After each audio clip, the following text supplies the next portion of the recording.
Here at VIP Auto Outlet, throughout the program, you get a chance to meet some nice customers. Here's another one, Talea. Yes. And Talea, where are you from? Willingboro. Okay, so you came here along with your boyfriend. Yes. He's being a little shy today, but tell us about your experience here at VIP. VIP is very good. Jim, and Anthony, and Young Gunner, they treat us like VIP.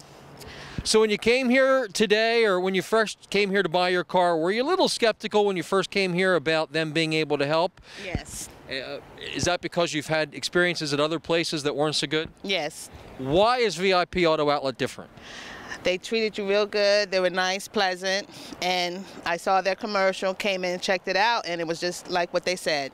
So all the promises they made, they kept? Yes, they did. So if somebody runs into you out in the street, or your boyfriend who's hiding, and they say, hey, does VIP Auto Outlet really treat you like a VIP, what would you say? Yes, they do. Would you look at the camera and say at VIP Auto Outlet, they really do treat you like a VIP? VIP Auto Outlet really treats you like VIP.